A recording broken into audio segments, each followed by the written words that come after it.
Okay, तो आज हम लोग स्टार्ट करेंगे नेक्स्ट स्केलर चेन और स्पेन ऑफ कंट्रोल। हम चैप्टर 2 पढ़ रहे हैं। चैप्टर 2 के कुछ बेसिक कॉन्सेप्ट जो कि ऑर्गेनाइजेशनल स्ट्रक्चर से रिलेटेड थे, और ऑर्गेनाइजेशनल स्ट्रक्चर के अंदर जो जो डिफरेंट स्ट्रक्चर आते थे वो सारे हमने डिस्कस किए। अब कुछ इंपॉर्टेंट बेसिक कॉन्सेप्ट्स हैं जो कि हमें पता होने चाहिए, और ये बेसिक कॉन्सेप्ट जो हैं इनमें से आपके जो वन वन मार्क के एमसीक्यूज हैं वो आ सकते हैं। ठीक है, ये एमसीक्यूज के लिए इम्पोर्टेंट है।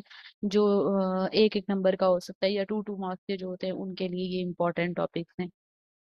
अच्छा, यहाँ पे है स्केलर चेन और Spain of control. Mostly examiner क्या करता है, वो चारों स्टेटमेंट इसकी दे के आपसे पूछता है कि ये स्केलर चेन है या स्पेन ऑफ कंट्रोल है। तो आपको आइडेंटिफाई करना है स्टेटमेंट्स को पढ़ के कि ये स्केलर चेन की स्टेटमेंट है, या ये चीज जो है वो स्केलर चेन को डिफाइन करती है या स्पेन ऑफ कंट्रोल को डिफाइन करती है। स्केलर चेन के लिए यहाँ पे हमें क्या बताया गया है, लाइन ऑफ अथॉरिटी।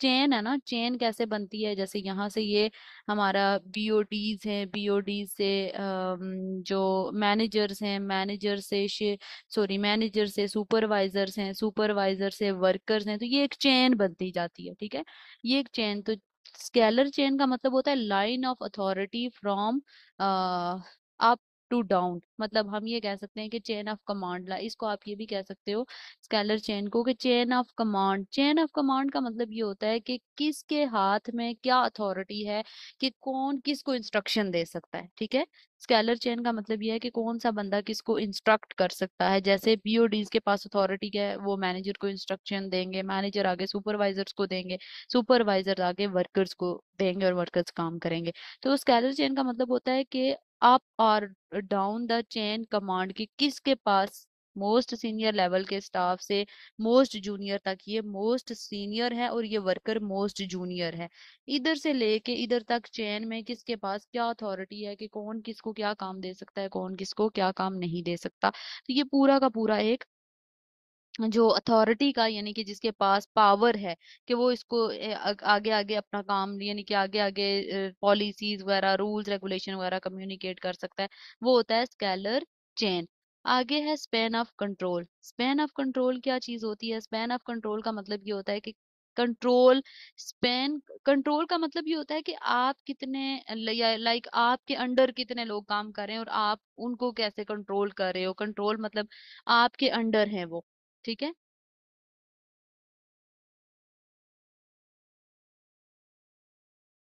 तो स्पेन ऑफ कंट्रोल का मतलब ये है कि कितने नंबर ऑफ पीपल आपके कंट्रोल में हैं, डायरेक्टली जिनको आप कंट्रोल करोगे, कितने लोगों को डायरेक्टली आप कंट्रोल करोगे, वो होता है आपका स्पेन ऑफ कंट्रोल। यानी कि जैसे फॉर एग्जांपल, अगर मेरी एक क्लास है, लेट से F1 हम पढ़ रहे हैं, तो F1 के अंदर मेरे पास 11 स्टूडेंट्स हैं। अब ये 11 स्टूडेंट्स को डायरेक्टली मैं कंट्रोल कर रही हूँ, वो मेरे कंट्रोल के अंदर हैं, उनकी रिस्पॉन्सिबल मैं हूँ, यानी कि उनके पेपर की रिस्पॉन्सिबिलिटी, सारा कुछ उनको सिलेबस कराना, सारी चीजें मेरी जिम्मेदारी है। तो ये है कि वो मेरे कंट्रोल के अंदर है, उनको सारा कुछ बताना, सब कुछ पॉलिसीज वगैरह बताना, ये स्पेन ऑफ कंट्रोल है। कि कोई भी मैनेजर उसके अंडर जितने भी नंबर ऑफ एम्प्लॉयज डायरेक्टली उसकी कंट्रोल के अंदर है, जिसका वो डायरेक्टली रिस्पॉन्सिबल हो। जैसे अगर मैं ऑर्गेनाइजेशन की, जैसे हम एग्जांपल ले रहे थे, उस एग्जांपल को अगर कंटिन्यू करें हम, तो बोर्ड ऑफ डायरेक्टर्स हैं, ठीक है, बीओडीज हैं, बीओडीज से नीचे मैनेजर्स हैं, मैनेजर्स से नीचे सुपरवाइजर्स हैं, सुपरवाइजर्स से नीचे वर्कर्स हैं, या सबऑर्डिनेट्स जो होते हैं, वर्कर्स हैं, जो काम करने वाले लोग हैं।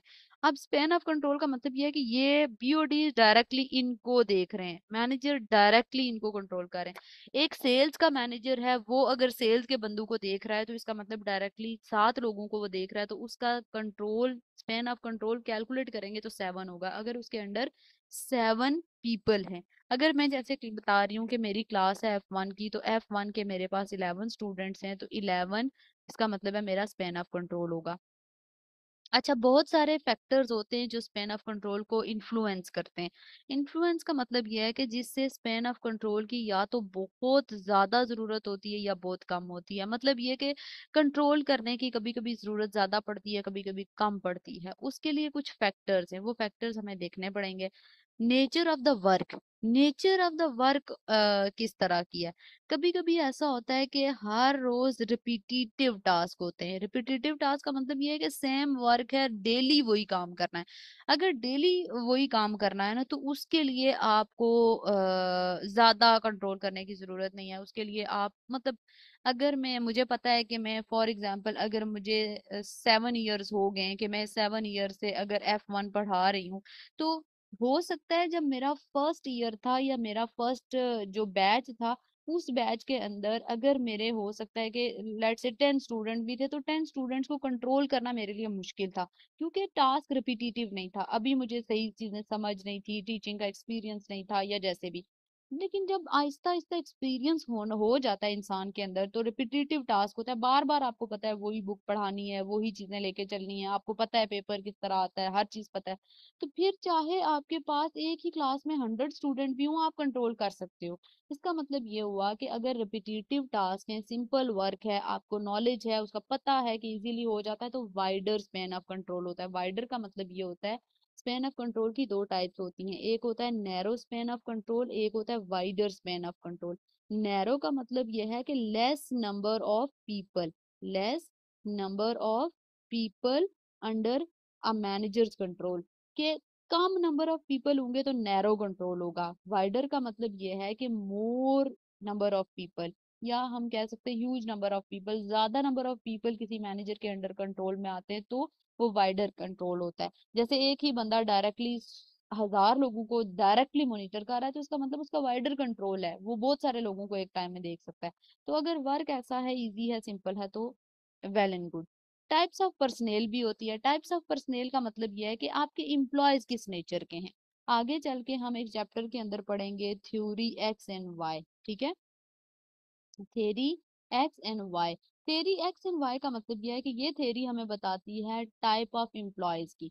एम्प्लॉयज किस तरह के होते हैं। अगर देखें, हम लोग अगर एक क्लास में पढ़ाती हूँ, मेरी क्लास के अंदर अगर 20 स्टूडेंट हैं, तो 20 स्टूडेंट के अंदर हो सकता है कि जो स्टूडेंट है वो 15 बहुत ज्यादा बहुत ज्यादा, सॉरी, एनर्जेटिक होंगे, स्किलफुल होंगे, मोटिवेटेड होंगे, तो 5 ऐसे लोग हो सकते हैं जो बेशक, हो सकता है मजबूरी के तहत क्लास में आते हो। तो अगर तो आपके एम्प्लॉयज मोटिवेटेड हैं, अगर एम्प्लॉयज, आपका स्टाफ, उसको पता है कि डेली मैंने क्या काम करना है, उसको बार बार कहने की जरूरत नहीं पड़ती, इट मीन्स कि उसके लिए वाइडर स्पेन ऑफ कंट्रोल रखना पड़ता है। जैसे अगर मैं कोई कंपनी रन कर रही हूँ और मेरी कंपनी के अंदर, तो हो सकता है कि लाइक 500 एम्प्लॉयज हैं, और उनको पता है कि वो मोटिवेटेड हैं, उनको मैंने सैलरी के लिहाज से हर तरह से मोटिवेटेड रखा हुआ है, उनको डेली पता है कि हमने क्या काम करना है, तो मुझे बार बार उनको बताने की जरूरत नहीं है, मोटिवेटेड है।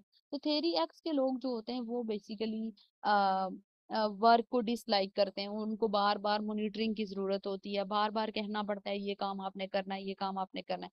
लेकिन जो थेरी वाई के लोग होते हैं वो मोटिवेटेड होते हैं, वो काम को पसंद करते हैं, वो एनर्जी से काम को करते हैं। तो लोग, आप देखोगे आपका स्टाफ किस तरह का है। अच्छा, फिर लोकेशन भी देखी जाती है। लोकेशन का मतलब क्या है कि आपका स्टाफ किस जगह लोकेटेड है। अब हम लोग इसके अंदर, इसी चैप्टर के अंदर हम ये भी डिस्कस कर रहे थे कि जैसे डिविजनल स्ट्रक्चर होता है ना, तो डिविजनल स्ट्रक्चर के अंदर आपकी ब्रांचेस होती हैं। आपकी ब्रांचेस डिफरेंट डिफरेंट एरिया के अंदर फैली हुई हैं। अब लेट से कोई ओनर है, उस ओनर ने बिजनेस स्टार्ट किया हुआ है, उसकी ब्रांच एक, लेट सपोज, पाकिस्तान के अंदर है, एक इंडिया के अंदर है, तो खुद वो शायद कहीं और बैठा हुआ है, खुद वो शायद यूके के अंदर बैठा हुआ है, तो आपका स्टाफ आपसे, उसकी लोकेशन दूर है, तो आप डायरेक्टली मॉनिटर नहीं कर सकते। इसका मतलब ये है कि आपका स्पेन ऑफ कंट्रोल जो है वो प्रॉपर नहीं होगा। अगर तो ये है कि अगर आपका एम्प्लॉयज, आपकी लोकेशन जो है वो उधर ही है, यानी कि हेड ऑफिस है, और हेड ऑफिस के अंदर ही सारे एम्प्लॉयज हैं, आपके सामने हैं, आपकी नजरों के सामने, तो फिर वाइडर स्पेन ऑफ कंट्रोल होगा। वो यहाँ पे लिख भी रहा है कि if personal are all located locally, locally यानी कि आपके सामने है, सारा स्टाफ आपके सामने है, तो वो ज्यादा, मतलब ज्यादा टाइम नहीं लगेगा, लिटिल एफर्ट चाहिए होगी सुपरवाइजर की, वो सुपरवाइज कर पाएगा और कंट्रोल वाइडर होगा। अगर बहुत दूर दूर है, फिर आपको आगे और लोग रखने पड़ेंगे, तो उसके लिए आपको जो स्पेन ऑफ कंट्रोल है वो नैरो करना पड़ेगा, यानी कि हर 4-5 बंदों के ऊपर 2-3 मैनेजर रखने पड़ेंगे। अच्छा, फिर टेस्ट योर अंडरस्टैंडिंग 4 है। टेस्ट योर अंडरस्टैंडिंग 4 के अंदर वो कह रहा है consider the following statements. Consider the for, मैंने अभी थोड़ी देर पहले आपको बताया था कि वो स्केलर चेन और जो स्पैन ऑफ कंट्रोल है वो इसकी स्टेटमेंट से आपको क्वेश्चन पूछेगा, और वो डेफिनेशन में कभी स्केलर चेन की डेफिनेशन में स्पैन ऑफ कंट्रोल देके पूछेगा। तो डिपेंड करता है कि वो हमसे किस तरह की टेस्ट अंडरस्टैंडिंग के अंदर डिमांड करेगा। अच्छा, यहाँ पे वो कह रहा है कि कंसीडर द फॉलोइंग स्टेटमेंट, हमने इन दोनों स्टेटमेंट में से बताना है कि कौन सी स्टेटमेंट करेक्ट है। पहली स्टेटमेंट के अंदर कह रहा है कि scalar chain relates to the number of people over home manager has authority. Scalar chain क्या वो चेन होती है जिसके अंदर हम ये देखते हैं कि किसी मैनेजर के अंडर कितने लोग हैं जिनके ऊपर उसकी अथॉरिटी है। तो आई गेस हमने अभी ऊपर यही पढ़ा है कि कोई भी मैनेजर जिसके अंदर डायरेक्टली कंट्रोल के अंदर जो लोग आते हैं, यानी कि अथॉरिटी होती है, यानी कि जिनको वो इंस्ट्रक्ट कर सकता है, जिसकी चेन ऑफ कमांड उसके पास होती है, तो यही चीज हमने पढ़ी है, तो ये तो ऑप्शन करेक्ट ही है। अच्छा, फिर वो कह रहा है कि अ बिजनेस विद हाईली स्किल्ड, जो highly skilled motivated number of staff होते हैं उधर आपका वाइडर स्पेन ऑफ कंट्रोल होता है विद डीमोटिवेटेड एम्प्लॉयज। मतलब अगर वो कह रहा है, अगर आप देखो कि आपकी कंपनी के अंदर जो एम्प्लॉयज हैं वो एम्प्लॉयज स्किल्ड हैं, मोटिवेटेड हैं, अच्छा काम करने वाले हैं, तो उनको आप मतलब एक ही मैनेजर सौ लोगों को भी देख सकता है, सौ लोगों को भी मॉनिटर कर सकता है, क्योंकि वो ऑलरेडी मोटिवेटेड है, उनको काम करना आता है, उनको पता है काम करना है, रादर देन कि वो बिजनेस के अंदर डीमोटिवेटेड एम्प्लॉयज है। अगर डीमोटिवेशन होती है ना, फिर उन एम्प्लॉयज को काम करने का ही दिल नहीं करता, उनको बार बार पकड़ के कहना पड़ता है कि ये काम आपने आज करना है, ये आपकी उनको डेडलाइंस दी जाती है, तब जाके वो काम करते हैं। तो इट मीन्स के हाँ, तो क्या हमने पढ़ा टेस्ट योर अंडरस्टैंडिंग फोर्थ।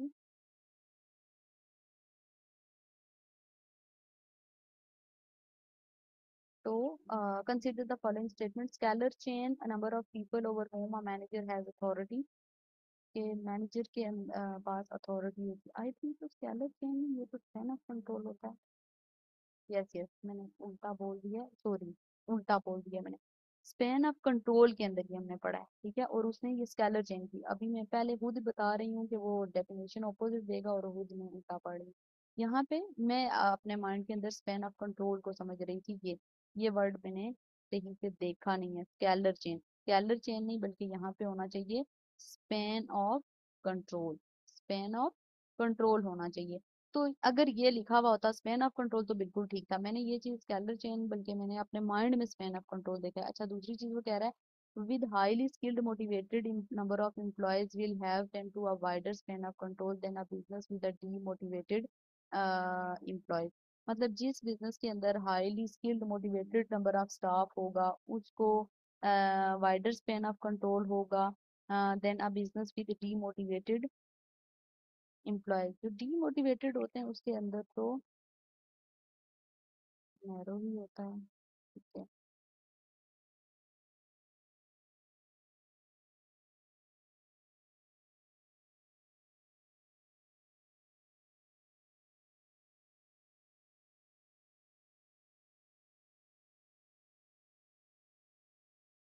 तो आई गेस के स्टेटमेंट वन जो है वो करेक्ट नहीं है, तो स्टेटमेंट टू जो है वो करेक्ट है। तो देखते हैं हम टू इसमें आ रही है,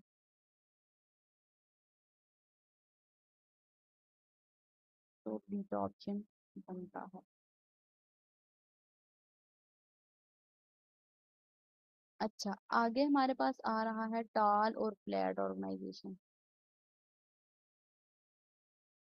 टॉल और फ्लैट ऑर्गेनाइजेशन, टॉल और फ्लैट ऑर्गेनाइजेशन, टॉल और फ्लैट ऑर्गेनाइजेशन। अब अपने माइंड में आपने ये नहीं सोचना कि बिल्डिंग के लिहाज से,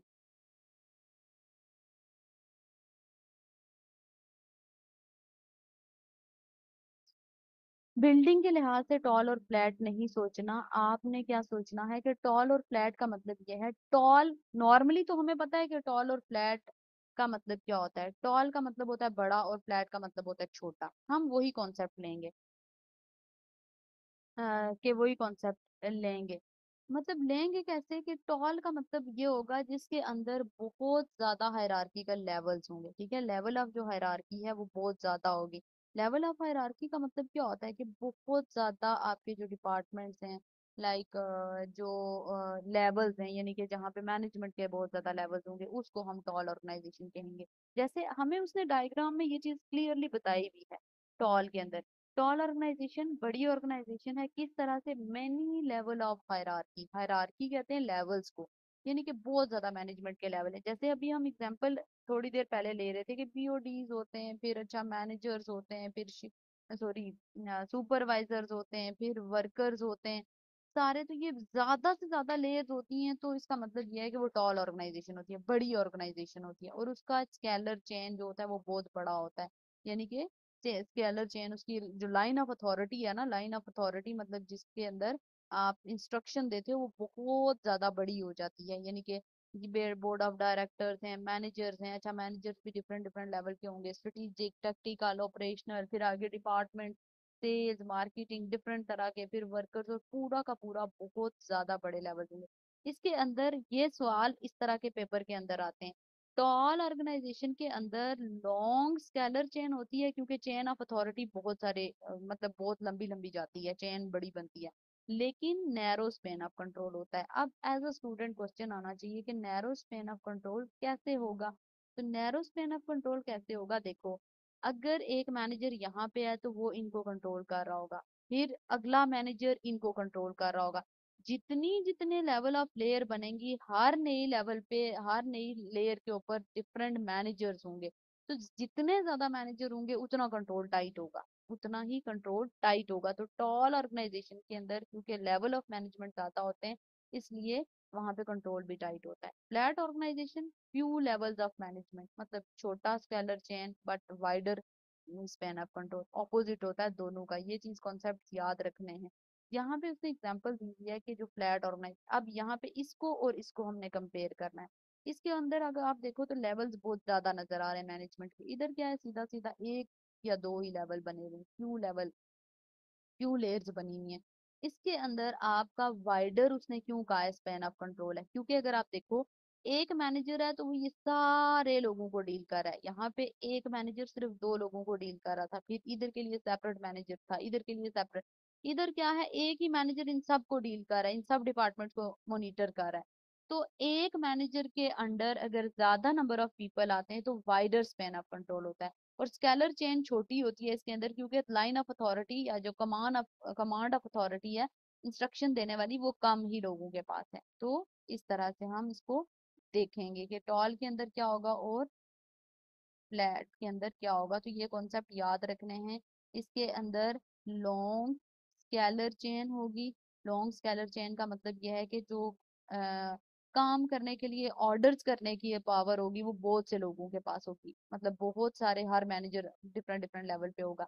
और इसके अंदर नैरो स्पेन ऑफ कंट्रोल होगा। नैरो स्पेन ऑफ कंट्रोल का मतलब क्या बताया, कि इसके अंदर हर लेवल पे मैनेजर होगा तो वो मॉनिटर कर रहा होगा, तो कम स्पैन ऑफ कंट्रोल होगा। अच्छा, यू मैंने इसके अंदर हमने क्या पढ़ा कि इसके अंदर जो शॉर्ट स्केलर चेन होगा, स्केलर चेन छोटी सी है, लाइन ऑफ अथॉरिटी छोटी सी है, और जो ये है कंट्रोल वाइडर होता जाएगा। वाइडर क्यों होता जाएगा, क्योंकि एक ही मैनेजर ज्यादा नंबर ऑफ पीपल को मॉनिटर कर रहा होगा। आगे वो कह रहा है it is worth nothing that tall organisation tend to be more bureaucratic. मतलब अगर हम लोग देखें ना तो ये कह सकते हैं कि जो टॉल ऑर्गेनाइजेशंस होती हैं उसके अंदर बहुत ज्यादा ब्यूरोक्रेसी होती है। ब्यूरोक्रेसी मतलब बहुत ज्यादा बड़े लेवल के मैनेजर्स होते हैं। क्यों, क्योंकि बड़े बड़े डिसीजंस लेने होते हैं, इंटरनेशनल लेवल की ऑर्गेनाइजेशंस होती हैं, तो उसके अंदर आपको बहुत ज्यादा बड़े लेवल के लोग रखने होते हैं, ब्यूरोक्रेट्स रखने होते हैं। Due to large number of level of management they need to be involve. बहुत ज्यादा लेवल ऑफ मैनेजमेंट, तो आपको ब्यूरोक्रेट्स को इन्वॉल्व करना पड़ता है। फ्लैट ऑर्गेनाइजेशन के अंदर वीकर कंट्रोल होता है, चंद लोग होते हैं, एम्प्लॉयज थोड़े से होते हैं, एम्प्लॉयज की वो प्रमोशन होने का कोई इतना बड़ा चांस नहीं होता, क्योंकि लेवल ऑफ मैनेजमेंट ही कम है, तो मैनेजर्स को कहाँ पे हम प्रमोट करके लेके जाएंगे। आगे वो कह रहा है कि टेस्ट योर अंडरस्टैंडिंग 5 के अंदर, if a managerial structure have many level of management, अगर किसी मैनेजरियल स्ट्रक्चर के अंदर बहुत ज्यादा लेवल ऑफ मैनेजमेंट है, it is likely to narrow और wider span of control of each level of management. अभी हमने ऊपर पढ़ा, तो ये किसकी एग्जांपल दे रहा है, वो एग्जांपल दे रहा है हमें टॉल ऑर्गेनाइजेशन। ठीक है, टॉल ऑर्गेनाइजेशन की, क्योंकि उसने मैनी लेवल का है। तो मैनी लेवल के अंदर तो अभी हमने ऊपर पढ़ा कि नैरो स्पैन ऑफ कंट्रोल होता है। क्यों? क्योंकि मैनी लेवल के ऊपर हर लेवल पे मैनेजर चीजों को आगे कंटिन्यू करने के लिए रेडी होता है और मैनेजर्स को ही चीजें आगे दी जाती हैं।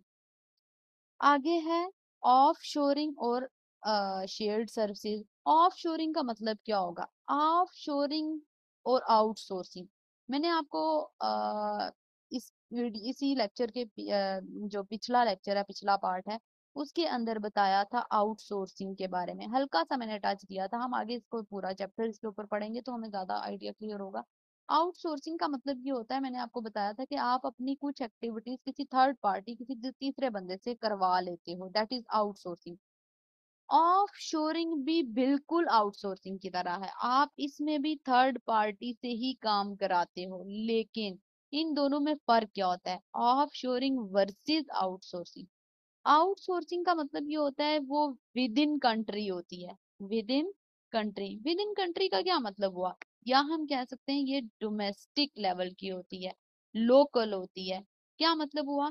यानी कि अगर आप, लेट से, अगर आप पाकिस्तान के अंदर हो या आप यूके के अंदर हो, अगर यूके के अंदर रहते हुए ही इधर ही पास के किसी सिटी से आपने कोई दूसरी फॉर्म से फंक्शन परफॉर्म करवाया है, दैट इज आउटसोर्सिंग। पाकिस्तान के अंदर रहते हुए आपने इस्लामाबाद से कोई काम कराया है, कराची से कोई काम कराया है, आपने लाहौर से कोई काम कराया है, दैट इज आउटसोर्सिंग। बट अगर ऑफ शोरिंग की बात करें तो ऑफ शोरिंग होती है इंटरनेशनल। इंटरनेशनल मतलब बाहर के मुल्क, किसी और मुल्क से आपने फंक्शन परफॉर्म कराया, वो होती है ऑफ शोरिंग। तो ऑफ शोरिंग होती है इंटरनेशनली। लोकेशन, दोनों के अंदर फर्क की एक ही रीजन है, वो है लोकेशन। इसके अंदर लोकेशन डोमेस्टिक होती है, इसके अंदर लोकेशन इंटरनेशनल होती है। जैसे बहुत सारे, अगर हम लोग देखें पाकिस्तान के अंदर बहुत सारे यूके से कॉल सेंटर्स मूव किए हुए हैं, और कॉल सेंटर वो इसलिए होता है कि कॉस्ट महंगी पड़ी होती है उनको उधर, तो वो इधर शिफ्ट कर लेते हैं। हम इसको पढ़ भी लेते हैं। Offshoring refers to the process of outsourcing. मैंने अभी बताया कि ये बिल्कुल वैसी ही है, इसका मतलब ये है कि उसी प्रोसेस को ये रेफर करती है, आउटसोर्सिंग को। Or relocating the some of an organisation function from one country to another. मैंने अभी आपको क्या बताया कि ये इंटरनेशनल, यानी कि यहाँ पे आप एक कंट्री दूसरे कंट्री से अपनी वो करवा रहा होता है, एक्टिविटीज परफॉर्म करा रहा होता है, बिकॉज ऑफ डिफरेंट रीजन। या तो कॉस्ट रिड्यूस करने के लिए, जैसे ना अगर यूके के अंदर कॉल सेंटर के लिए लोगों को हायर किया जाता है तो उनको पाउंड्स में सैलरी बहुत ज्यादा दी जाती है, क्योंकि पाउंड्स का, लाइक यूके के अंदर वेज रेट जो है ना वो हाई है, मतलब पाकिस्तान से हाई है। तो पाकिस्तान के अंदर तो आप कॉल सेंटर के अंदर किसी को 20,000 में भी हायर कर लेते हो, तो वेल एंड गुड। तो ये क्या है कि ऑफ शोरिंग कॉस्ट को रिड्यूस करने के लिए, या कोई भी और रीजन हो सकती है। Outsourcing meaning contract out aspect of the work organization previously done in house to specialist provider। तो आगे वो कह रहा है, ये हम चैप्टर 8 में पढ़ेंगे भी। बट आउटसोर्सिंग हमने सिंपल क्या याद रखना है कि विद इन कंट्री होती है, ऑफ शोरिंग हमने क्या याद रखना है कि बाहर किसी और मुल्क से करवानी होती है। अच्छा, for example many companies in the UK have moved their customer call centre, जैसे मैंने आपको एग्जांपल भी दी, other companies such as India, Philippine, Pakistan, different countries के अंदर, because of low wage rate, मतलब उनके अंदर वेज रेट लो है तो वो दूसरे कंट्रीज के अंदर मूव करते हैं। बट उनको जाहिर है हर कंट्री के कल्चरल जो डिफरेंसेस हैं वो फेस करने पड़ते हैं। जैसे यूके के अंदर अगर आप कॉल सेंटर के लिए किसी को लोकल को हायर करते हो तो उसकी इंग्लिश बहुत स्ट्रांग होगी, वो बहुत अच्छे से बोलेगा क्योंकि उनकी लैंग्वेज ही यही है। बट पाकिस्तान के अंदर आपको लैंग्वेज बैरियर्स आएंगे, मतलब पाकिस्तानी बंदे को शायद इंग्लिश इस तरह से ना आए। और नॉर्मली कॉल सेंटर के अंदर होता भी क्या है कि पाकिस्तानी जब कॉल करता है तो यूके का बंदा समझ जाता है कि ये कॉल किसी फेक पर्सन ने कॉल किया, क्योंकि उसका एक्सेंट ही वैसा नहीं होता। तो ये चीजें फेस उनको करनी पड़ती है, ये चीज आप डिसएडवांटेज में लिख सकते हो। आगे है shared services organisation. Shared services organisation कौन कौन सी ऑर्गेनाइजेशन होती हैं? शेयर्ड सर्विसेज ऑर्गेनाइजेशन वो वाली ऑर्गेनाइजेशन होती हैं जो बेसिकली अपने एक प्लेटफॉर्म से बहुत सारी शेयर्ड सर्विसेज दे रही होती। शेयर्ड सर्विसेज दे रही होती है मतलब ये कि एक जगह से वो डिफरेंट तरह की सर्विसेज को प्रोवाइड कर रही होती। जैसे फॉर एग्जांपल ये है, एसीसी अब अपने प्लेटफॉर्म से आपको एसीसी एफिलिएशन भी देता है। अच्छा, हम ये कह सकते हैं कि बीएस ऑनर की डिग्री भी देता है। तो शेयर्ड सर्विसेज हैं, ठीक है।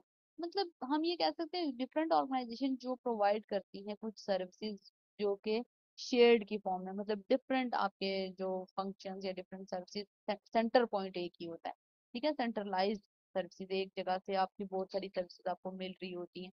फॉर एग्जाम्पल, हम मीडियम साइज बिजनेस में है व कपल ऑफ स्टाफ, जैसे मैं अगर कहूँ फॉर एग्जाम्पल, मेरा एक एसीसीए का इंस्टीट्यूट है, ठीक है, एक ऑर्गेनाइजेशन है, एक इंस्टीट्यूट एसीसीए का स्कूल है, लेट्स से इसकी ब्रांच ए भी है, इसकी ब्रांच बी भी है, इसकी ब्रांच सी भी है। शेयर्ड सर्विस का क्या मतलब हुआ? हो सकता है कि मेरा यहाँ पे बहुत ज्यादा स्टाफ हो, कभी कभी हेल्प के लिए उसको ब्रांच में भी जाना पड़े तो मैं भेज दूँ, शेयर्ड सर्विसेज है। या फिर ऐसा होता है कि कभी कभी हमारी इस ब्रांच के अंदर कोई प्रॉब्लम आ जाती है, कोई इलेक्ट्रिसिटी हम लोग ऑनलाइन ऑफर करें, कोई इलेक्ट्रिसिटी का इशू आ जाता है या कुछ, तो हम लोग उन स्टूडेंट्स को यहाँ से सर्विस प्रोवाइड कर रहे हैं। तो ये क्या होगा कि शेयर्ड सर्विसेज होंगी। जैसे वो कह रहा है कि a distinct IT department that all IT were transferred into, मतलब अगर आपका कोई एक इंस्टीट्यूट है, एक ही ऑर्गेनाइजेशन है, तो उसके लिए अब एक स्कूल है, उसके लिए आईटी डिपार्टमेंट जो होगा तीनों के लिए, तीनों ब्रांचेस के लिए सेम होगा। ये होता है शेयर्ड सर्विसेज।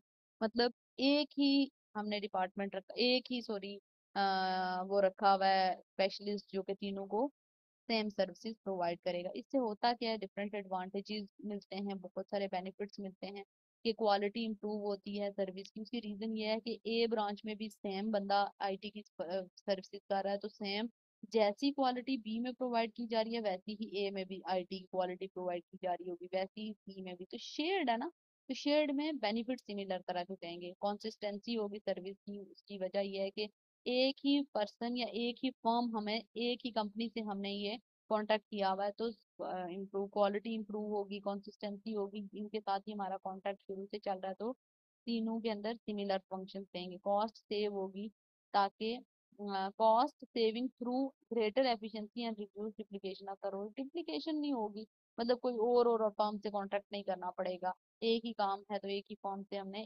सिमिलर काम के लिए हायर किया हुआ थी। कि शेयर्ड सर्विसेज होती है जो एक जगह से दूसरी जगह पे शेयर्ड सर्विसेज दे रही होती है। वो कह रहा है कि note that a shared service approach is more than simply centralizing the function into one place। मतलब हम ये नहीं कह सकते कि एक ही जगह पे सेंट्रलाइज हमारे फंक्शन हैं, हमारे फंक्शन शेयर्ड हैं। हम अपनी जगह एक ही जगह से दूसरी जगह फंक्शन को प्रोवाइड करते हैं। वर्ड बार बार ऊपर यूज हो रहा है सेंट्रलाइज सेंट्रलाइज, तो आगे कॉन्सेप्ट आ गया है सेंट्रलाइजेशन वर्सेस डिसेंट्रलाइजेशन। क्या होता है सेंट्रलाइजेशन और क्या होता है डिसेंट्रलाइजेशन? सेंट्रलाइजेशन का मतलब ये होता है कि जहाँ पे हम, मैं आपको सेंट्रलाइजेशन का कॉन्सेप्ट इस तरह बताती हूँ। सेंट्रलाइजेशन को हम पढ़ते हैं इधर से बाद में, हम ये कहते हैं कि सेंट्रलाइजेशन का मतलब ये है कि ये एक सेंटर पॉइंट है, ठीक है, ये एक सेंटर पॉइंट है। ये आपकी ब्रांचेस हैं, लेट से ए बी सी, हर जगह पे सेंट्रलाइजेशन का मतलब ये है कि ये आपका हेड ऑफिस है, ठीक है, हेड ऑफिस। जहाँ पे भी जितनी भी ब्रांचेस हैं, जो भी इम्पोर्टेंट डिसीजन है, जो भी हर चीज है, वो कम्युनिकेट यहाँ से ही सबको, वो हर जगह पे यहाँ से ही जाएगी। हर जगह पे जो भी इम्पोर्टेंट डिसीजन है, सब कुछ है, वो सिर्फ और सिर्फ अपर लेवल मैनेजमेंट के पास होगा। लोअर लेवल ऑफ मैनेजमेंट कोई भी डिसीजन खुद से नहीं कर सकते। इसको कहते हैं सेंट्रलाइजेशन, यानी कि पॉइंट ऑफ सेंटर आपका एक ही है। जैसे वो यहाँ पे लिख भी रहा है कि in centralised structure the upper level और of an organisation hierarchy retain the authority to make decision. हर decision upper level of organisation hierarchy, organisation की हायरार्की का जो अपर लेवल होता है, जैसे स्ट्रेटेजिक लेवल है, टॉप लेवल है, वही हर तरह के डिसीजंस करेंगे। वो किसी भी लोग, मतलब जो जूनियर लेवल के बंदे हैं उसको सेंट्रलाइजेशन मतलब डिसीजन में पार्टिसिपेशन नहीं देंगे। डी सेंट्रलाइजेशन का ही ऑपोजिट डिसेंट्रलाइजेशन। इसका मतलब यह है कि हर छोटे बंदे को, हर लाइक टॉप से बॉटम तक और बॉटम से टॉप तक हर एक बंदा डिसीजन मेकिंग में इन्वॉल्वमेंट शो करेगा, दैट इज डिसेंट्रलाइजेशन। अथॉरिटी सबके पास है डिसीजन की, बट एक चीज हमेशा याद रखें कि 100% अथॉरिटी डिसीजन मेकिंग की अगर हम लोकल्स को या जो हमारे जूनियर्स हैं उनको दे देंगे, तो कंपनी हमारी हमारे हाथों से कंट्रोल निकल जाएगा। हम उनको अथॉरिटी देते हैं अप टू सम एक्सटेंट, मतलब हम सर्टन लेवल की अथॉरिटी देते हैं, 100% नहीं देते। यहाँ पे लोगों के पास पावर होती है कि वो लोकल लेवल पे डिसीजन ले सकते हैं। Factors will affect the amount of decentralisation, मतलब सेंट्रलाइजेशन में तो कोई मसला है ही नहीं, सेंट्रलाइजेशन में तो सीधी सीधी कंपनी के जो भी डिसीजन है वो स्ट्रेटेजिक लेवल के लोग लेंगे। बीच बीच में टेक्टिकल वाले हैं, बीच में ऑपरेशनल हैं, इनका तो कोई काम नहीं है। जो पॉलिसीज यहाँ से कम्युनिकेट होंगी इनको वही पॉलिसी सुननी भी है, वही काम इन्हें करने भी हैं। कोई भी चीज अपनी मर्जी से नहीं कर सकते। बात चूंकि डिसेंट्रलाइजेशन की थोड़ी सी खतरे वाली है, उसकी रीजन ये है कि ये लोग खुद डिसीजन ले सकते हैं, ये लोग खुद डिसीजन ले सकते हैं, तो इसका हमें ज्यादा पता होना चाहिए। डिसेंट्रलाइजेशन को वो कहता है कि फैक्टर्स अफेक्ट करते हैं कि आपको डिसेंट्रलाइजेशन किस लेवल की रखनी चाहिए या डिसेंट्रलाइजेशन रखनी भी चाहिए या नहीं। पहली बात है मैनेजमेंट स्टाइल। मैनेजमेंट स्टाइल कि आपकी मैनेजमेंट का क्या स्टाइल है।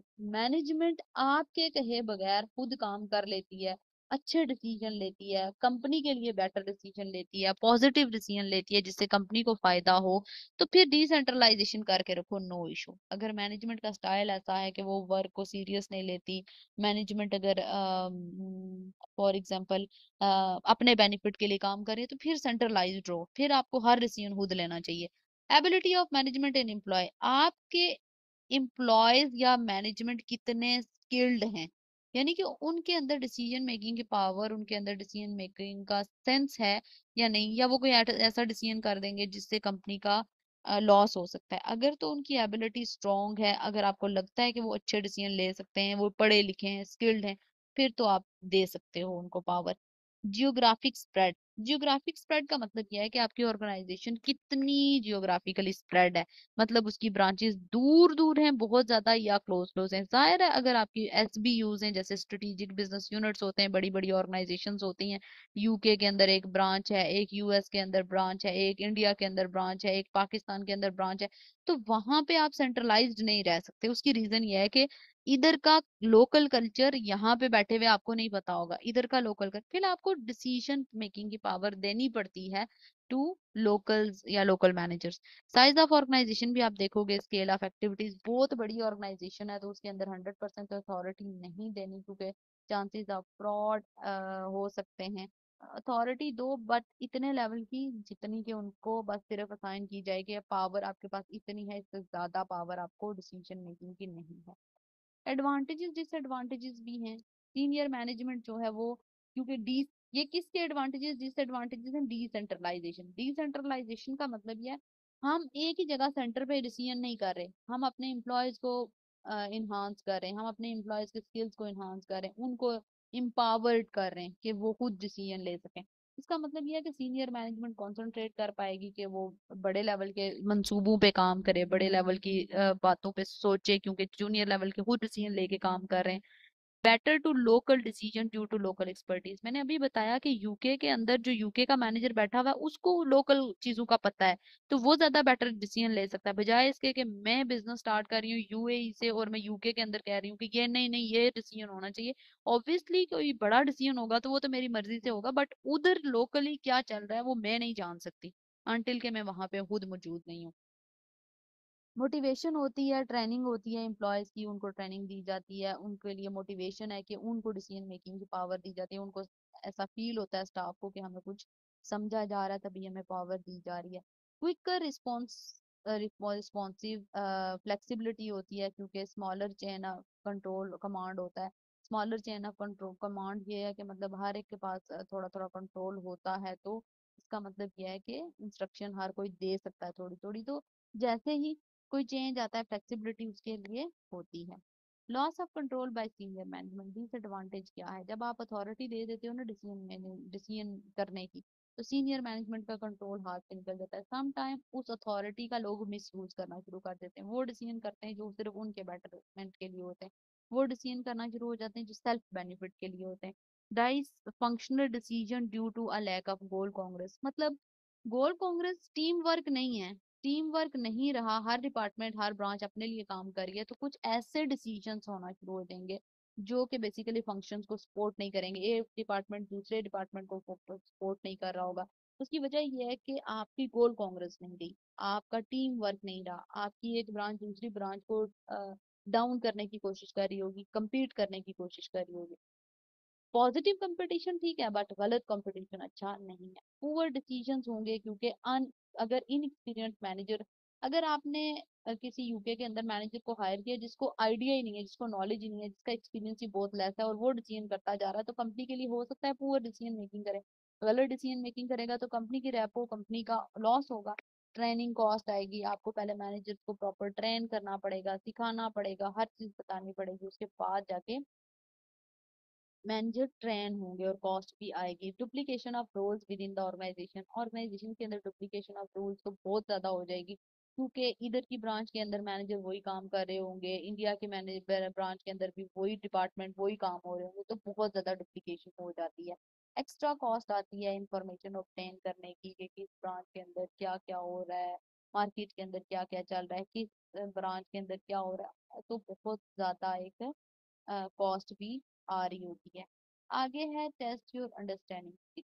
टेस्ट योर अंडरस्टैंडिंग किसके अंदर कह रहा है, which of the following is not a likely additional cost of an organisation caused by decentralisation, कि अगर डिसेंट्रलाइजेशन करें तो कौन सी वाली एक रीजन नहीं हो सकती कॉस्ट की, एडिशनल कॉस्ट नहीं आ सकती।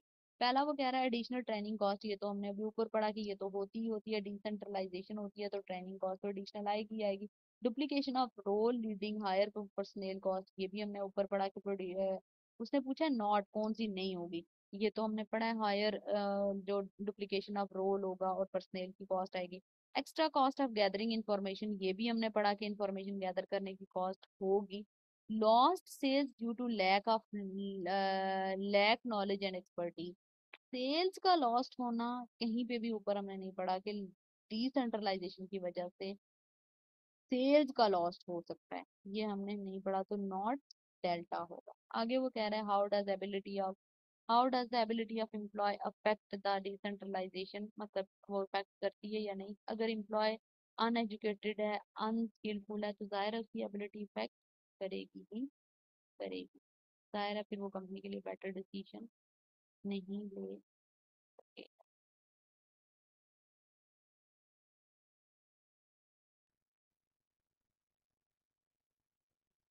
सो आगे हम स्टार्ट करते हैं level of strategy. Level of strategy हम लोग चैप्टर 2 कर रहे हैं। Chapter 2 business organisation and structure है। बिजनेस ऑर्गेनाइजेशन एंड स्ट्रक्चर के अंदर हम लोग काफी चीजें पढ़ चुके हैं, बेसिक कॉन्सेप्ट जो हैं वो भी हम देख चुके हैं। आज हम लोग स्टार्ट करने लगे हैं लेवल ऑफ स्ट्रेटेजी। ये मैंने अपनी F2 की वीडियोस के अंदर भी जिक्र किया था कि लेवल ऑफ स्ट्रेटेजी हम पढ़ेंगे, और यही डायग्राम अक्सर मैं वहां पे भी बताती थी कि हम F1 के अंदर आप जाके ये पढ़ोगे, स्ट्रेटेजिक, टेक्टिकल और ऑपरेशनल जो होते हैं level of management. Level of strategy का मतलब, यह स्ट्रेटेजी का मतलब होता है वे ऑफ डूइंग थिंग, मतलब जो टेक्निक होती है किसी भी काम को करने की, जो टेक्निक होती है, या हम कह सकते हैं कि स्ट्रेटेजी को कहा जाता है कि मेथड क्या होगा, किसी भी काम को करने का मेथड क्या होगा। तो मेथड को करने के लिए कौन से लोग हमने रखे हुए होते हैं, मेथड लाइक ये स्ट्रैटेजी जो बनाते हैं वो मैनेजर्स होते हैं। ठीक है, कौन से लोग होते हैं, मैनेजर्स। अब उस स्ट्रैटेजी स्ट्रैटेजी ये तो नहीं होता ना कि सिर्फ टॉप लेवल की स्ट्रैटेजी बनेगी और वही सीनियर लोग ही सारा काम करते रहेंगे, नहीं। स्ट्रैटेजी टॉप लेवल की बनती है तो वो फिर आगे उसके ऊपर जूनियर लोग भी काम कर रहे होते हैं। तो लेवल ऑफ स्ट्रैटेजी के अंदर हमने क्या देखना है कि ऑर्गेनाइजेशन के अंदर जो मैनेजमेंट होती है, जैसे बीओडीज हैं, उसके अंदर उसके बाद फिर मैनेजर्स हैं, उसके बाद सुपरवाइजर्स वगैरह हैं, तो ये सारे लोग जो होते हैं ये लेवल ऑफ स्ट्रैटेजी के अंदर आते हैं। लाइक मैनेजमेंट के अंदर कौन कौन से लोग आएंगे, कौन सी मैनेजमेंट क्या करेगी, और मैनेजमेंट की भी लेवल होते हैं कि टॉप लेवल कौन संभालेगा, उससे बॉटम कौन संभालेगा, और उससे बॉटम कौन संभालेगा। तो उसके लिए हमने देखना है कि कौन कौन से मैनेजमेंट है और वो कैसे कैसे एक्शंस को परफॉर्म करेगी। तो उसके लिए सबसे पहले हमने पढ़ना है एंथनी ट्रायंगल। एंथनी ट्रायंगल, ये एंथनी ट्रायंगल भी इसको कहते हैं, एंथनीज हायरार्की भी कहते हैं। हायरार्की का मतलब होता है लेवल्स। ठीक है, लेवल्स।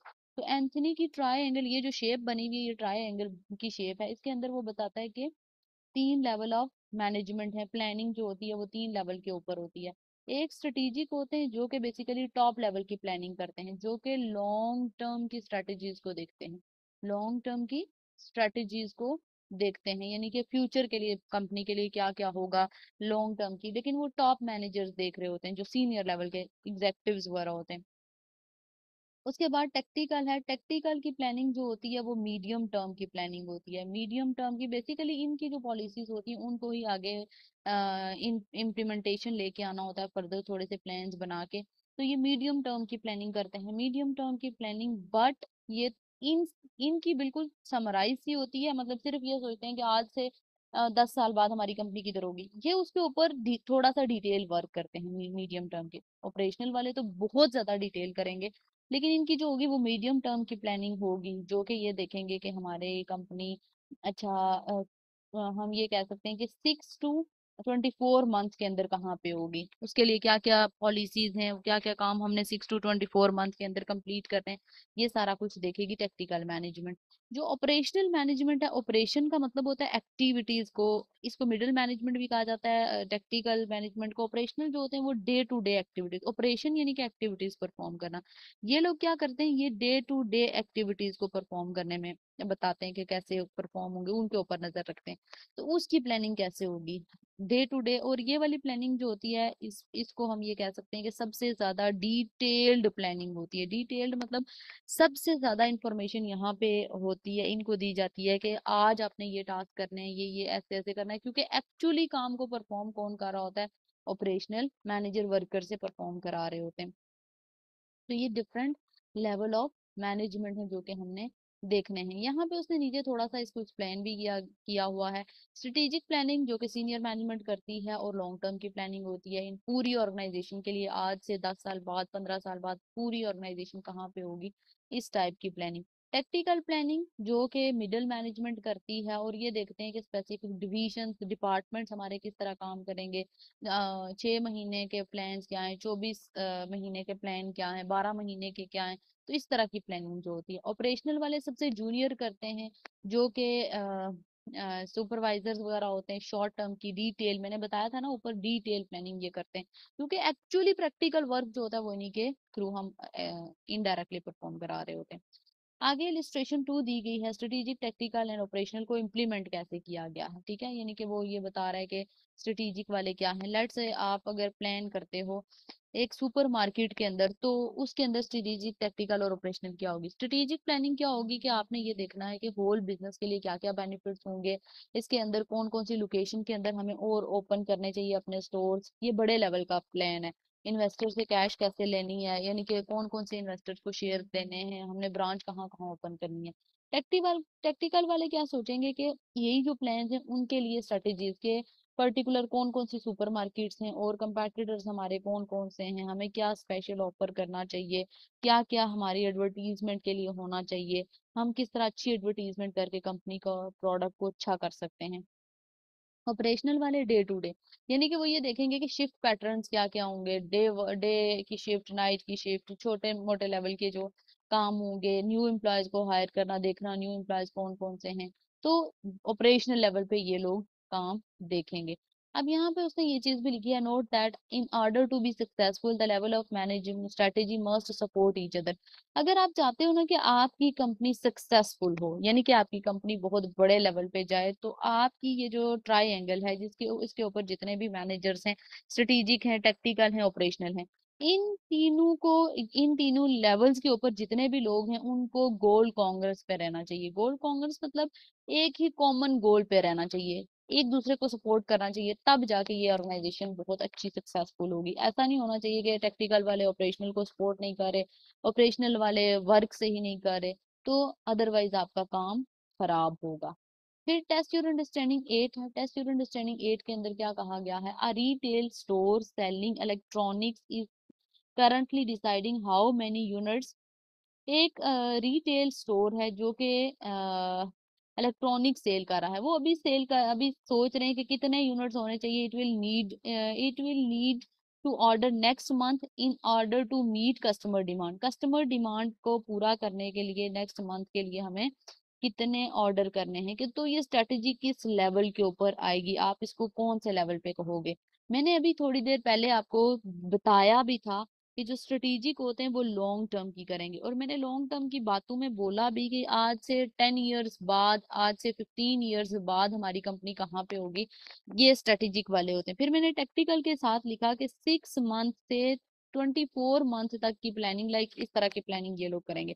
ऑपरेशनल मैंने कहा डे टू डे, तो ये लोग डिसाइड कर रहे हैं कि कितने यूनिट्स प्रोड्यूस करने चाहिए। तो डे हम प्रोड्यूस कब करते हैं, प्रोडक्शन कब करते हैं, डेली बेसिस के ऊपर प्रोडक्शन होती है। नेक्स्ट मंथ के ऑर्डर को मीट करने के लिए हमें कितने कितने यूनिट्स करने चाहिए, बनाने चाहिए, तो वो तो ऑपरेशंस पे होंगे, यानी कि डेली एक्टिविटीज में बनेंगे। तो डेल्टा ऑप्शन। आगे फंक्शनल है, ये उसने बिल्कुल ही एक सेपरेट बता दिया है, एक डिपार्टमेंट का नाम लिख दिया है कंफ्यूज करने के लिए। आगे वो कह रहा है कि the role and function of the main department in the business, जो बिजनेस के मेन डिपार्टमेंट्स हैं उनका क्या क्या काम होता है, वो बिजनेस के अंदर क्या क्या काम करते हैं। हम अक्सर अक्सर चलो प्रैक्टिकली नहीं, हमने कभी प्रैक्टिकली नहीं देखा कि कौन सा डिपार्टमेंट है, या किसी कंपनी में हम काम करने नहीं गए। जैसे एज अ स्टूडेंट अगर आप लोग सोचोगे तो आप लोगों के लेवल पे अभी आप लोग किसी कंपनी के अंदर प्रैक्टिकली नहीं गए, बट आप लोग मूवीज में देखते हो, आप लोग ड्रामाज में देखते हो कि मीटिंग्स होती हैं। हम अक्सर सुनते हैं कि रिसर्च एंड डेवलपमेंट डिपार्टमेंट है। अब तो सोशल मीडिया का दौर है, हर बंदे को पता होता है कि ये डिपार्टमेंट्स होते हैं कंपनीज के अंदर, ये नाम तो बंदा सुनता ही है। तो उनके क्या क्या काम होते हैं, जो डिपार्टमेंट जिनके नाम हम सुनते हैं उनके क्या क्या काम होते हैं। तो जब ऑर्गेनाइजेशन बनती है तो वो कहता है कि in spite of structural differences organisation have usually many similarities. No doubt कि हर ऑर्गेनाइजेशन का स्ट्रक्चर डिफरेंट हो सकता है। स्ट्रक्चर क्यों, कैसे डिफरेंट हो सकता है, यानी कि अगर इलेक्ट्रॉनिक की शॉप है या इलेक्ट्रॉनिक की कंपनी है, उसका स्ट्रक्चर फूड कंपनी की स्ट्रक्चर से टोटली डिफरेंट होगा।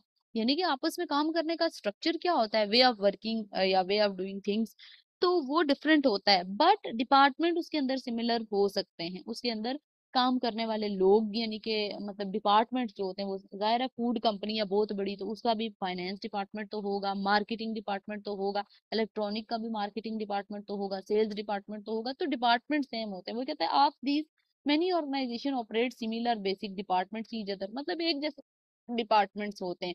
कॉमन डिपार्टमेंट्स अगर हम लोग देखें तो कौन कौन से, आर एंड डी, इसको हम कहते हैं R and D department. Research and development, research का मतलब क्या होता है, सर्च करना, न्यू थिंग्स फाइंड करना, न्यू थिंग्स फाइंड करना, आइडियाज न्यू जनरेट करना, इनोवेशन के साथ हम लिख सकते हैं इसको, क्रिएटिविटी के साथ लिख सकते हैं।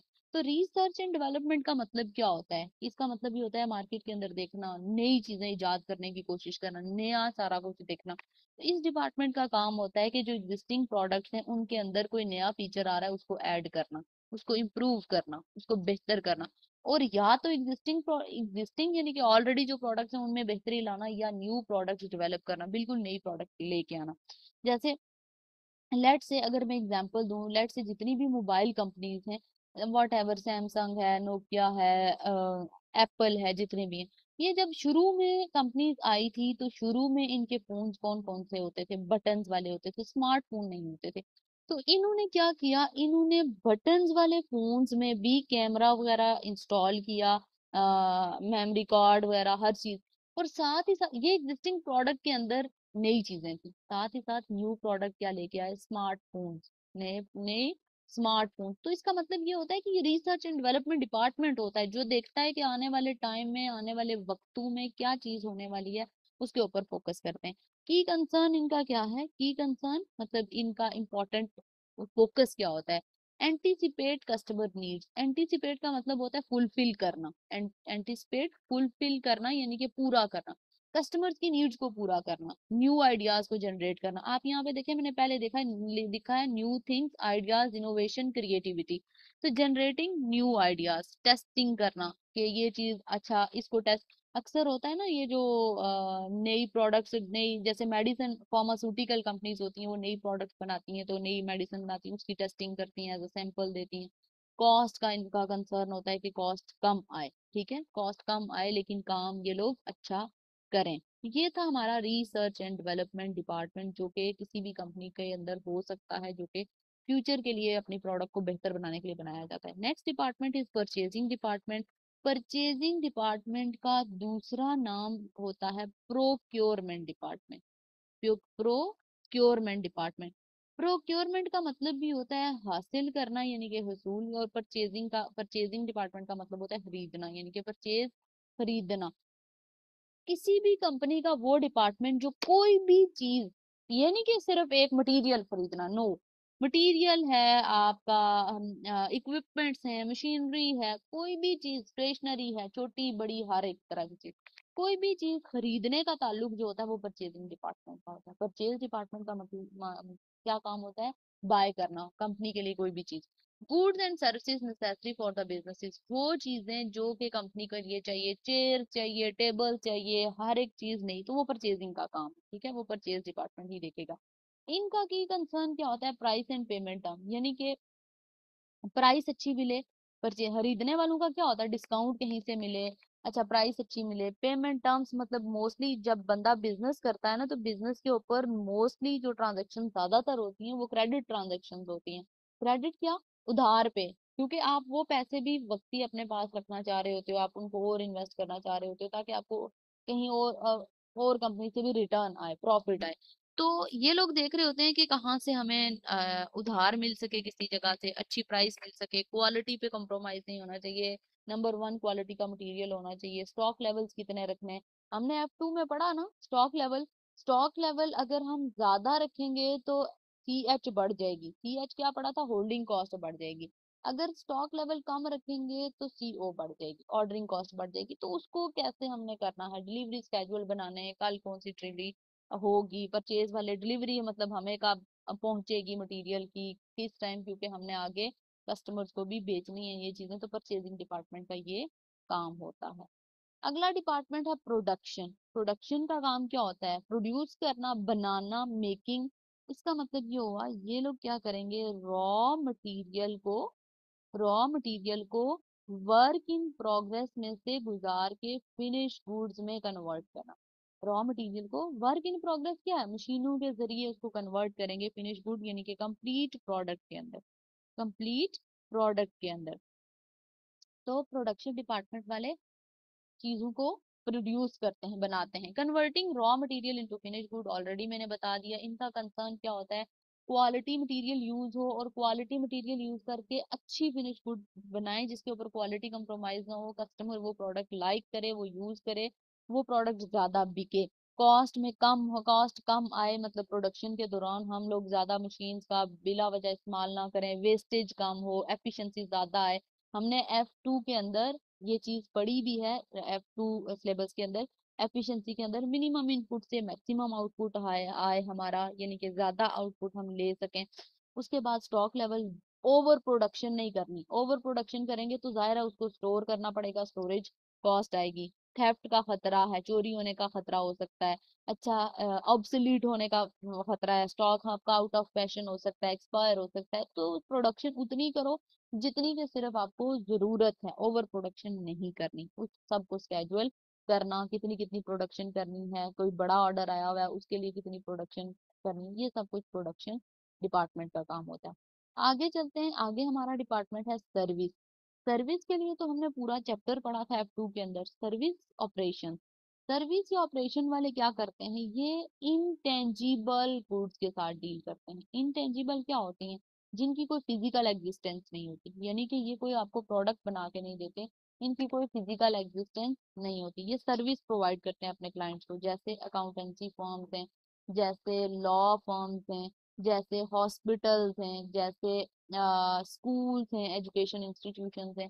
तो सर्विस ऑपरेशन ये, जैसे ट्रांसपोर्टेशन कंपनीज हैं, हमने वहां पे पढ़ा था, होटल्स हैं, ये सारी चीजें क्या हैं जो सर्विस ऑपरेशंस के अंदर आती हैं। तो ये सर्विस ऑपरेशन सर्विस प्रोवाइड करते हैं अपने क्लाइंट्स को। इनका भी फोकस होता है कि क्वालिटी वाइज सर्विस प्रोवाइड की जाए। उसकी वजह क्या है? अगर क्वालिटी वाइज सर्विस प्रोवाइड करेंगे तो उसके लिए कस्टमर आपके ज्यादा बढ़ेंगे, यानी कि वो रेफर करेंगे आगे जाके।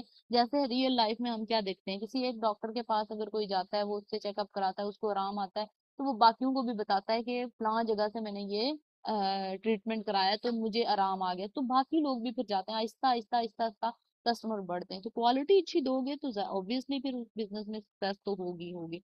अच्छा, फिर टाइम शीट्स वगैरह बनाना, टाइम शीट्स कैजुअल बनाना कि कब किसकी सर्विस, कब किसको सर्विस देनी है, किस क्लाइंट का टाइम कब है, किस क्लाइंट के साथ कब हमारी बुकिंग है, ये सारा कुछ ओवरऑल स्केड्यूल बनाना, ये सब कुछ क्या है? सर्विस ऑपरेशन के अंदर आता है, क्योंकि ये लोग सर्विसेज प्रोवाइड करते हैं, इनकी कोई प्रोडक्ट नहीं होती। ट्रांसपोर्टेशन कंपनीज है, कब कौन सी गाड़ी निकलेगी, किस जगह पे ये गाड़ी पहुंचानी है, वो सारा स्केड्यूलिंग करना।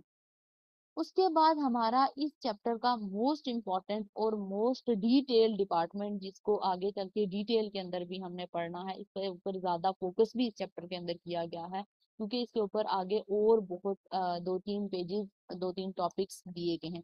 वो है मार्केटिंग डिपार्टमेंट। मार्केटिंग डिपार्टमेंट क्या करता है? मार्केटिंग डिपार्टमेंट का काम होता है कस्टमर की नीड्स को आइडेंटिफाई करना। मार्केट का मतलब क्या है? मार्केट का मतलब यह है कि कस्टमर क्या चाहता है, वो जगह जहाँ पे आप कोई चीज बेच रहे हो या सेल कर रहे हो, बाय और सेल। तो बाय या सेल किसको करोगे? कोई पार्टी होगी, कोई कस्टमर होगा, कोई बंदा होगा, उसकी नीड्स को देखना, वो क्या चाहता है उस तरह की प्रोडक्ट, ये लोग ये काम करते हैं। कस्टमर्स की नीड्स को आइडेंटिफाई करना, मार्केट के अंदर रिसर्च करना, मार्केट में क्या न्यू चीज आने वाली है। अच्छा, प्रोडक्ट का डिजाइन, प्रोडक्ट का डिजाइन देखना, एक ही प्रोडक्ट का डिजाइन अगर आप रखोगे ना तो लोग उससे बोर हो जाते हैं। आपने F2 के अंदर देखा होगा कि एक लाइफ साइकिल कॉस्टिंग होती है। लाइफ साइकिल कॉस्टिंग का क्या मतलब, क्या होता है कि लाइफ साइकिल कॉस्टिंग के अंदर वो ये चीज सिखाती है आपको कि हर प्रोडक्ट का एक लाइफ साइकिल होता है। प्रोडक्ट स्टार्ट होती है, पीक पे जाती है और फिर वहां से मेच्योर होके डाउन फॉल की तरफ जाती है। अगर यहाँ पे आप उसकी इनोवेशन वगैरह कर लेते हो, कोई अच्छा उसके अंदर फैक्टर ऐड कर लेते हो, तो वो प्रोडक्ट फिर अपवर्ड जाती है, यानी कि वो अच्छी बनती है। तो मार्केटिंग डिपार्टमेंट क्या करती है? डिजाइन, प्राइस डिसाइड करना कि कितनी कितनी में बेचना चाहिए, क्या प्राइस होनी चाहिए। प्राइस जब बनाओगे तो उसके अंदर आप अपनी कॉस्ट भी देखोगे, प्लस आप कुछ प्रॉफिट भी देखोगे। प्रॉफिट दोनों तरह से देखना पड़ेगा। कुछ कंपनीज मार्जिन के हिसाब से देखती हैं, कुछ कंपनीज मार्कअप के हिसाब से देखती हैं, वो हमने ऑलरेडी F2 के अंदर पढ़ा हुआ है। प्रमोशन करना, प्रोडक्ट बना लिया, उसको अच्छे से प्रमोट नहीं करोगे तो वो प्रोडक्ट चलेगी कैसे?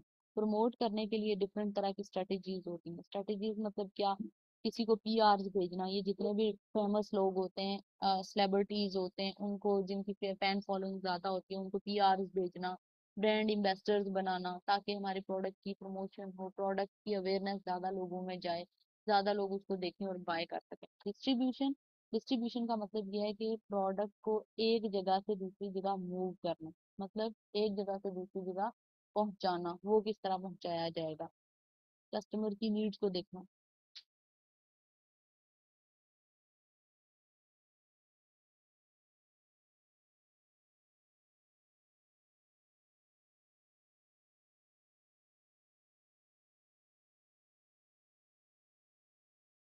कस्टमर की नीड्स को देखना, इनका की कंसर्न होता है कस्टमर क्या चाहते हैं।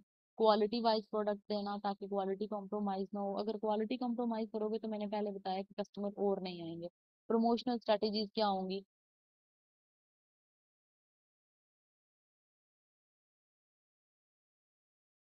कि हमारी प्रमोशन के लिए क्या एक्टिविटी होनी चाहिए। क्या हमारी प्रमोशनल स्ट्रेटेजी के अंदर PR के थ्रू हम भेजें, या हम टीवी के ऊपर ऐड दें, किस तरह दें, कैसे प्रमोट। सबसे ज्यादा आजकल जो प्रमोशन का मीडियम है वो तो सोशल मीडिया है। सोशल मीडिया आजकल दुनिया का हर बंदा यूज करता है, तो उसका मतलब ये है कि सोशल मीडिया के ऊपर आप पेजेस, इंस्टाग्राम के ऊपर लोग पेजेस बनाते हैं, डिफरेंट तरह की स्ट्रेटेजी है। डिस्ट्रीब्यूशन चैनल क्या होंगे? प्रोडक्ट को एक जगह से मूव करना, यानी कि डिस्ट्रीब्यूशन चैनल, प्रोडक्ट को कस्टमर तक पहुंचाने के लिए क्या मीडियम यूज होगा? चैनल, यानी कि आप उसको आउटलेट से सेल करोगे। आउटलेट होता है आपका स्टोर, यानी कि आपकी दुकान।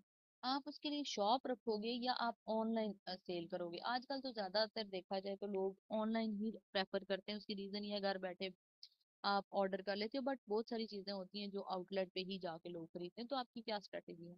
प्राइसिंग स्ट्रेटेजी आपकी क्या है? यानी कि क्या प्राइसिंग स्ट्रेटेजी होगी, प्राइस किस तरह से लेके चलेंगे, प्राइस ज्यादा करनी है, कम करनी है, कैसे रखनी है, बाकी लोग किस तरह प्राइस को लेके चल रहे हैं, मार्केट के अंदर कैसे प्राइसिंग चल रही है, वो सब कुछ देखना। आगे आ रहा है एडमिन डिपार्टमेंट। एडमिनिस्ट्रेशन डिपार्टमेंट वो डिपार्टमेंट होता है जो कि ये देखता है कि बाकी रेस्ट ऑफ ऑल डिपार्टमेंट, मतलब जितने भी अदर डिपार्टमेंट्स हैं, वो सारे के सारे स्मूथली वर्क कर रहे हैं। यानी ये बेसिकली एक सपोर्टिव डिपार्टमेंट होता है। सपोर्टिव डिपार्टमेंट जो ये देख रहा होता है कि बाकी सारे डिपार्टमेंट्स को कोई चीज चाहिए, कोई हेल्प चाहिए, कुछ भी चाहिए, वो प्रॉपर स्मूथली वर्क हो रहा है या नहीं। तो एडमिनिस्ट्रेटिव सपोर्ट ये ओवरऑल सपोर्ट कर रहे हैं। अगर उनको सीनियर लेवल से कुछ चाहिए तो ये बीच में मीडियम बनते हैं। प्रोसेसिंग ट्रांजेक्शन, कोई ट्रांजेक्शन रुकी हुई है तो एडमिन वाले उसको प्रोसेस करेंगे। एफिशिएंट कंसर्न इनका होता है एफिशिएंसी हो, मतलब ये लोग बीच में मीडियम इसलिए बनते हैं, सपोर्ट इसलिए प्रोवाइड करते हैं ताकि एफिशिएंसी आए, जल्दी जल्दी मिनिमम इनपुट से मैक्सिमम आउटपुट हो, ज्यादा काम हो, हमारी कंपनी के लिए बेटर बेनिफिट हो। इंफॉर्मेशन प्रोसेसिंग यानी कि कोई इंफॉर्मेशन चाहिए वो भी लेके देते हैं, तो ये उस तरह से भी काम करते हैं। लास्ट डिपार्टमेंट हमारा है फाइनेंस डिपार्टमेंट। फाइनेंस कहाँ से निकला हुआ वर्ड है? फंड से निकला हुआ है। फंड का मतलब है पैसा, मनी। ठीक है, फाइनेंस मनी। ये डिपार्टमेंट क्या करता है कि फाइनेंस बेसिकली हेड डिपार्टमेंट है, फाइनेंस के अंदर ही अकाउंटिंग डिपार्टमेंट इसके अंदर ही आता है। फाइनेंस बेसिकली एक हेड है, यानी कि अम्ब्रेला टर्म फाइनेंस है, उसके अंदर ही अकाउंटिंग यूज होती है।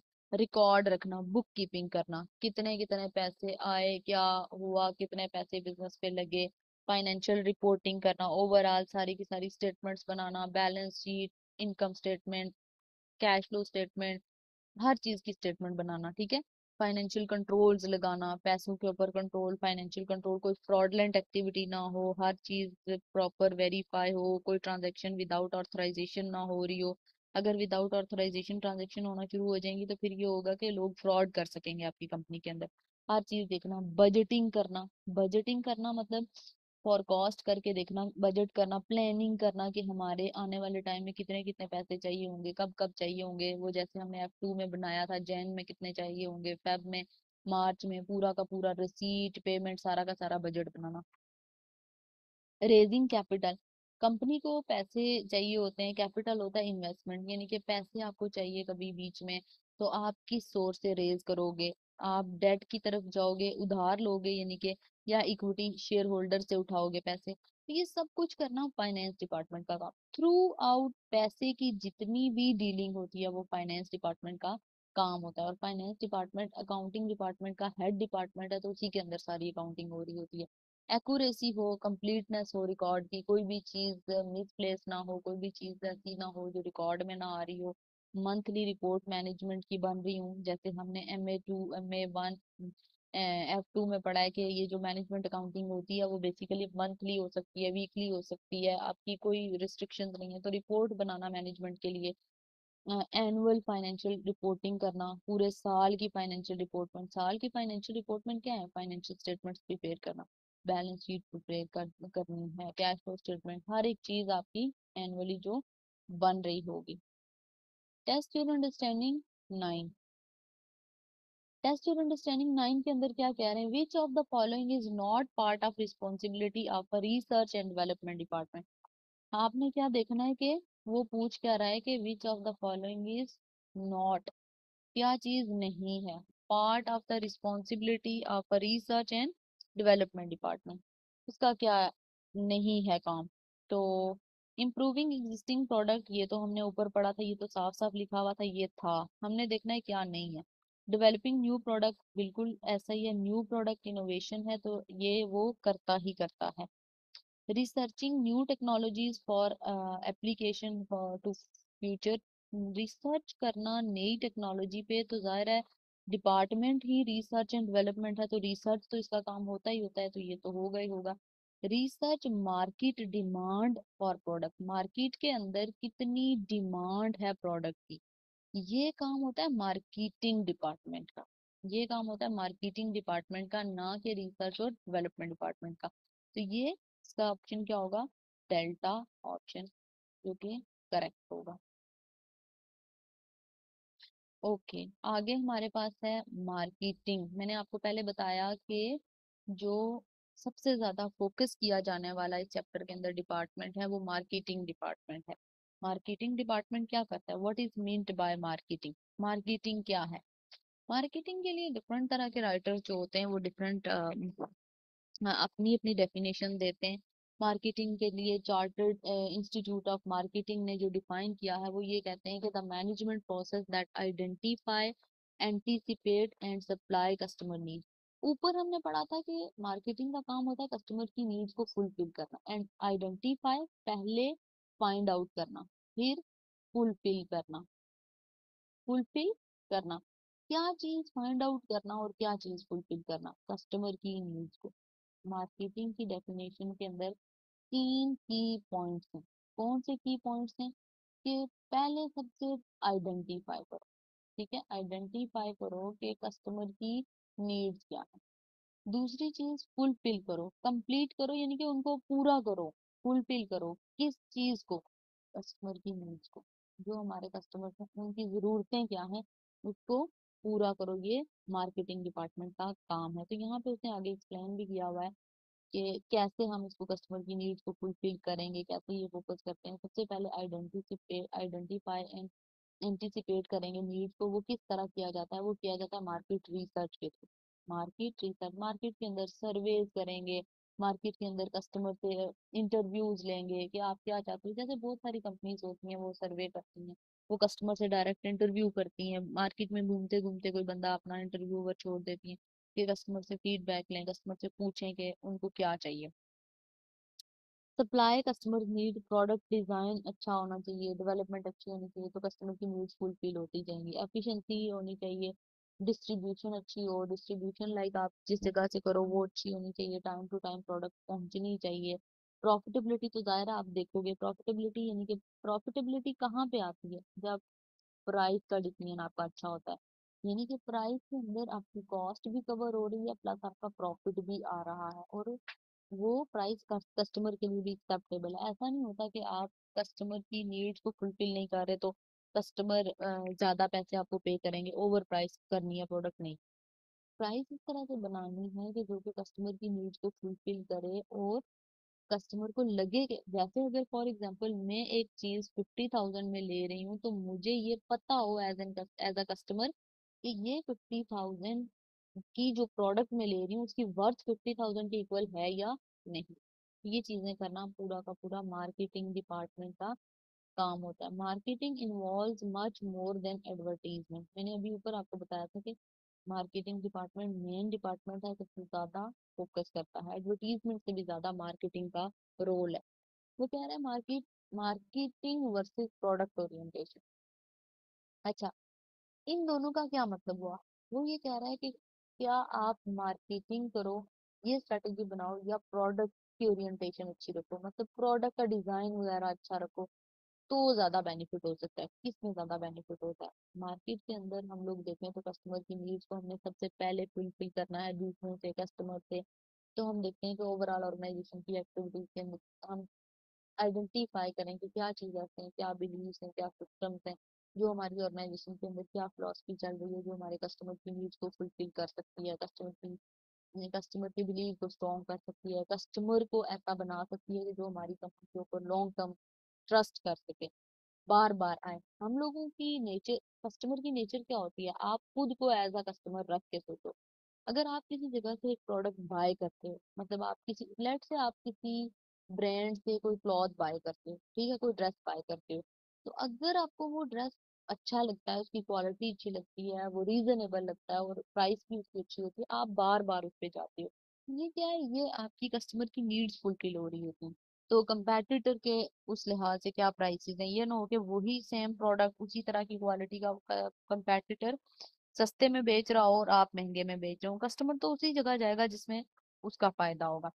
फिर प्रोडक्ट ओरिएंटेशन, मैनेजमेंट कहती है कि management view is that success किस तरह हो सकती है? Products are good services optimum quality. Sometime ऐसा होता है कि आपकी मार्केटिंग स्ट्रेटेजी बेशक अच्छी नहीं होती या आपकी कंपनी ओवरऑल बेशक सक्सेसफुल नहीं होती, बट प्रोडक्ट की क्वालिटी के लिए कस्टमर ज्यादा भी पे कर सकता है। प्रीमियम क्वालिटी का मतलब ये ऑप्टिमम क्वालिटी, बेस्ट क्वालिटी होती है।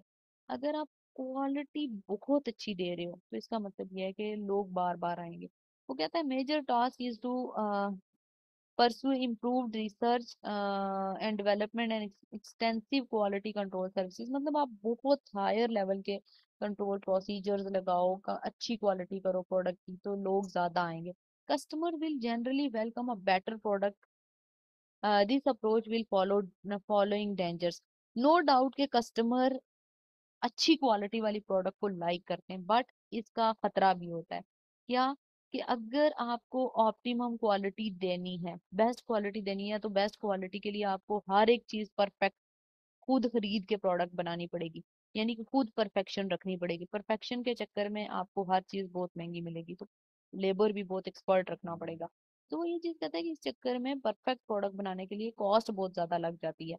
तो अगर आप कॉस्ट बहुत ज्यादा लगा के बहुत परफेक्ट प्रोडक्ट बनाते हो, तो वो इतनी महंगी हो जाती है कि कस्टमर वो कहता है कि मैं तो इतनी खरीद ही नहीं सकता। कस्टमर उस चीज को बाय करने के लिए विलिंग ही नहीं होता कि हम ये इतना पैसे पे कर सकते हैं। हालांकि आप बेस्ट क्वालिटी दे रहे हो, आप उसके अंदर वो सारी चीजें प्रोवाइड कर रहे हो, आपको खुद ही वो महंगी बन रही है, लेकिन कस्टमर शायद वो पे ही ना करे। तो डेंजर है, ये खतरा है, इसका ख्याल रखना है कि इतना भी बहुत ज्यादा 100% क्वालिटी पे चले नहीं चले जाना कि वापिस आपको वो बिके ही ना। द प्रोडक्ट में include feature that customer do not want or value. ये चीज बहुत इंपॉर्टेंट है, ये हम अक्सर रियल लाइफ में देखते हैं, किधर मोबाइल फोन्स के अंदर। अब बहुत मतलब कुछ मोबाइल फोन होते हैं जो लाखों के होते हैं, बहुत महंगे होते हैं, जैसे एप्पल का फोन है बहुत सारे। उसके अंदर जाहिर है वो किस चीज के पैसे इतने ज्यादा प्राइस लगा रहे होते हैं, वो कुछ फीचर्स दे रहे होते हैं, बहुत एक्स्ट्रा एक्स्ट्रा फीचर। अब कुछ फीचर्स आपने रियल लाइफ के अंदर, ये चीज मैं 100% गारंटी के साथ कह सकती हूँ कि प्रैक्टिकली आपने ये एक्सपीरियंस किया होगा कि मोबाइल के अंदर कुछ एप्स ऐसी होती हैं जिन एप्स को हम अपने लाइफ में कभी भी नहीं खोलते, हमें पता ही नहीं होता उस ऐप का क्या मकसद है, यानी कि वो ऐप किस चीज के लिए यूज होती है। हालांकि वो जो बनाने वाला बंदा है वो उस ऐप की पैसे भी चार्ज कर रहा होता है। जब वो प्राइस बनाता है तो उस ऐप के पैसे उसने डाले हुए होते हैं। तो इसका मतलब ये है कि आप अच्छी क्वालिटी के चक्कर में कुछ चीजें ऐसी ऐड कर देते हो प्रोडक्ट की क्वालिटी के अंदर या प्रोडक्ट के अंदर जो कि कस्टमर को चाहिए ही नहीं होती। मतलब बहुत सारी ऐसी एप्स होती हैं जिनको हम कभी भी खोलते ही नहीं है, हमें पता ही नहीं होता उसका यूज क्या है, ये किस चीज के लिए बनी हुई है, इस ऐप को किस तरह हमने यूज करना है। तो ये चीजें थोड़ी डेंजर वाली है। Test your understanding 10। Test your understanding 10 के अंदर कह रहा है marketing is mainly concern with which of the following. किसके साथ मार्केटिंग का कंसर्न है? सेल्स रेवेन्यू के साथ। मेनली हमने देखना है, इस वर्ड पे फोकस करना है। मेनली उसका कंसर्न क्या है? No.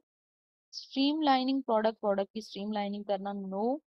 Anticipating and meeting customer need, ये हमने पढ़ा है कि कस्टमर की नीड को फुलफिल करना। मैक्सिमाइजिंग प्रॉफिट, ये काम मार्केटिंग का नहीं होता। तो चार्ली ऑप्शन बेस्ट ऑप्शन है।